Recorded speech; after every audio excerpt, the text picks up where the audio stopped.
কাশ্মীরে 10,000 জঙ্গি পাঠিয়েছিল লস্কর প্রধান হাফিজ সঈদ।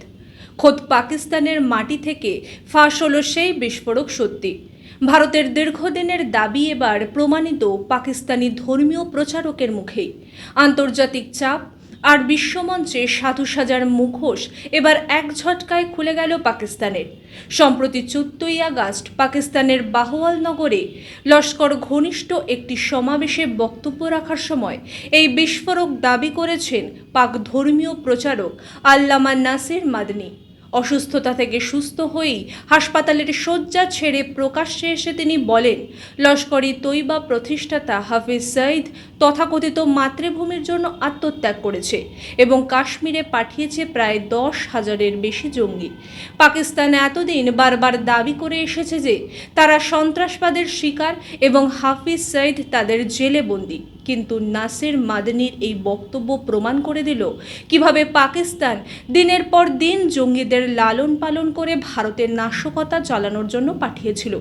2008 সালের মুম্বাই হামলার মাস্টারমাইন্ড হাফিজ সঈদ কাগজে কলমে জেলে থাকলেও বাস্তবে সে পাক সরকারের ত্রিস্তরীয় নিরাপত্তা ও ব্যক্তিগত রক্ষী নিয়ে দিব্যি বিলাসী জীবনযাপন করেছে। প্রশ্ন উঠছে, কেই নাসির মাদনী?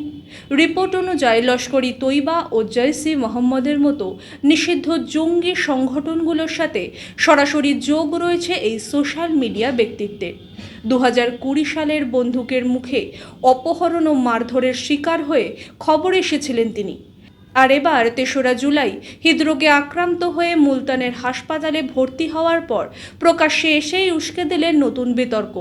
তবে পাকিস্তান যতই চক্রান্ত করুক না কেন, প্রস্তুত ভারতীয় সেনাও। স্বাধীনতা দিবসের পর থেকে নিয়ন্ত্রণ রেখা থেকে শুরু করে শ্রীনগর, পুঞ্চ, উধমপুর, ডোডো এবং রিয়াসের মতো সংবেদনশীল এলাকাগুলিতে সেনা, জম্মু কাশ্মীরে পুলিশ এবং সিআরপিএফ যৌথভাবে নিশ্চিদ্র নিরাপত্তা বলয় গড়ে তুলেছে। সীমান্তে ড্রোন নজরদারির পাশাপাশি ডিজিটাল মাধ্যমে জঙ্গি নিয়োগ রুখতে কাউন্টার ইন্টেলিজেন্স কাশ্মীর চালাচ্ছে জোরদার অভিযান।